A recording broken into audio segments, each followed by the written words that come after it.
अस्सलाम वालेकुम दोस्तों, तुसीं वेखदे पे हो पावर पंजाब टीवी ते मैं तुहाडा मेज़बान मोहम्मद बिलाल। दोस्तों, सब तो पहले अपने चैनल नूं करो सबसक्राइब और नाल ही लगे बैल दे बटन दबाओ ताकि साडी हर नवीं नाल वीडियो मेरे वीरां तक आसानी तरीके नाल पहुंचे। और दोस्तों वास्ते अज नीली दा शिकार लैके आए हैं। माशाअल्लाह कैमरामैन दिखाते हैं, उस तो बाद सारियां गल्लां मालकां नाल होणगियां। ए देखो जी, बग्गी मोचे काठां च सिंह मोड़िया होया, सफेद चिट्टियां अखां, माशाअल्लाह पूरी मन दी अख, कैमरे दी नज़र है। मझ का कद बड़ा है और माशाअल्लाह हवाना भी देखोगे तो अल्लाह के हुक्म नाल याद करोगे कि हवाना सी इंशाअल्लाह ताला। प्योर नीली दी मझ है, ना तुन्नी ना कोड़ी। और लाम देखो माशाअल्लाह मझ दी पशम नाल भरी हुई मझ है पूरी माशाअल्लाह, मरले मरले ते वंड पई है, पूरी मुठ मुठ दा थान है,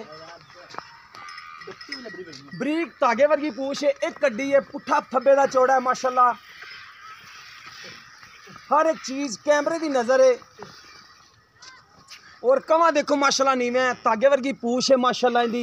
ए देखो जी, हवाना देखो माशाल्लाह पूरा फिट बाहर है, सोहना हवाना माशाल्लाह। और थन माशाल्लाह चंगिया विरला नज़र आ रहा है कैमरे दे विच कि वंडा है ने माशाल्लाह। और अज कोई जानवर दिखा रहे हैं तुहानू कैमरे दी नज़र च इंशाअल्लाह ताला। याद करनगे दोस्त कि जानवर दिखाया सी इंशाअल्लाह ताला। बाकी लेने देने मुकद्दर हुंदे ने, जानवर हमेशा पावर पंजाब टीवी पावर वाले दिखांदा है। ए देखो जी माशाल्लाह पूरा फिट बाहर है। बाकी जो गल्लां बातां ने मालकां नूं पुछांगे कि इहदे पिछे कट्टी है या कट्टा है। कोई मझ दे विच टुरन फिरन दे विच मसला मसैल नहीं हैगा, बिल्कुल माशाल्लाह क्लीयर है हर पासों।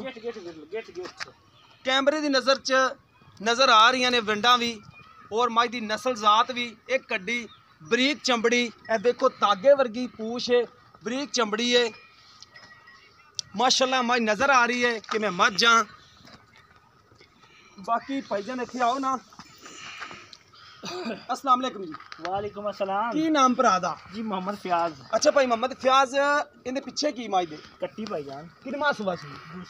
दूसरा सुई है जी भाई। कैमरे वाल देखा जी जरा कुछ। जी भाई। अच्छा कितने दिन हो गए ने सुई नूं? इन तकरीबन हो गए ना भाईजान 18 ਤੋਂ 20 दिन हो गए ने। 18 ਤੋਂ 20 दिन हो गए ने। ਜਿਹੜਾ ਪੱਕਾ ਦੁੱਧ ਹੈ ਜੀ। ਜਿੰਦੇ ਵਿੱਚ ਗੱਲ ਆਪਾਂ ਨੂੰ ਦੇਣੀ ਨਾ ਆਵੇ ਲੈਣੀ ਆਵੇ, ਕਿੰਨਾ ਦੁੱਧ ਹੈ? जी पक्का इनके थले 2 टाइम ਦਾ 16 ਕਿਲੋ ਦੁੱਧ ਹੈ ਭਾਈਜਾਨ। 16 किलो चवा दिओगे जी बिल्कुल। बच्चे ਨੂੰ ਛੱਡ ਕੇ? ਬੱਚੇ ਨੂੰ ਛੱਡ ਕੇ 18 दिन हो गए ने सुई ਨੂੰ। ਹਾਂਜੀ 18 19 ਦਿਨ ठीक हो गया। अच्छा ਮੁਹੱਬਤ ਪਿਆਰ ਵਾਲੇ ਪੈਸੇ ਜਿਹੜੇ ਲੈਣੇ ਨੇ ਉਹ ਕਿੰਨੇ ਨੇ, ਜਿਹੜੇ ਆਪਾਂ ਲੈ ਲੈਣੇ ਨੇ? ਮੋਲ ਤਾਂ ਜੁੱਟ ਤੇ ਕਰਨੇ 4,75,000। अच्छा ਮੁੱਲ ਲੈਂਦਾ 4,75,000, ਦੇਣੀ ਕਿੰਨੇ ਦੀ ਹੈ? तो कर लेंगे प्यार में थोड़ा बहुत। करोगे? कर कैमरा में साहब कट्टी दिखा दे। देखो आपने देखो ना माशाल्लाह गेट गेट जोटी। हाँ जी माशाल्लाह चोटी तो नजर आ रही है माशाल्लाह, अच्छी है। और मुल भी तुसी अच्छा ही कीता। चीज अच्छी है, चीज तो अच्छी है माशाल्लाह। दूजा हो गए पूरे गेट पाल है, पूरे गेट जी है जी माशाल्लाह। देश दी कद माशाल्लाह कोई कोड़ी नहीं, कोई तुन्नी नहीं, मोच सफेद चिट्टी अख, नीली बार ਇਹਨੂੰ ਕਹਿੰਦੇ ਨੇ, ਇਹਨੂੰ ਨੀਲੀ ਬਾਰ ਕਹਿੰਦੇ ਨੇ।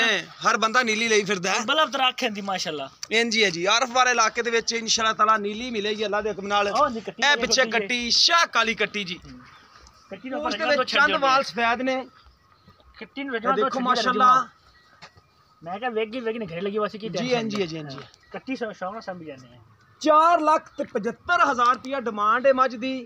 16 लीटर दुध दे बच्चे ਨੂੰ ਛੱਡ ਕੇ ਚਵਾ ਕੇ ਦੇਣਗੇ ਆਪਾਂ ਨੂੰ। अगर किसी दोस्त दे पसंद आवे, राबता नंबर है जी 0303 7816 150 साडा WhatsApp टीमो नंबर है। सानू उम्मीद है कि अज वीडियो दोस्तों पसंद आएगी। अगर पसंद आवे वीडियो ਨੂੰ शेयर ਤੇ लाइक जरूर करिया जे और अपने राय का भी इजहार करिया जे। इस दे नाल अपने मेज़बान ਨੂੰ दिओ इजाजत। अल्लाह हाफिज़।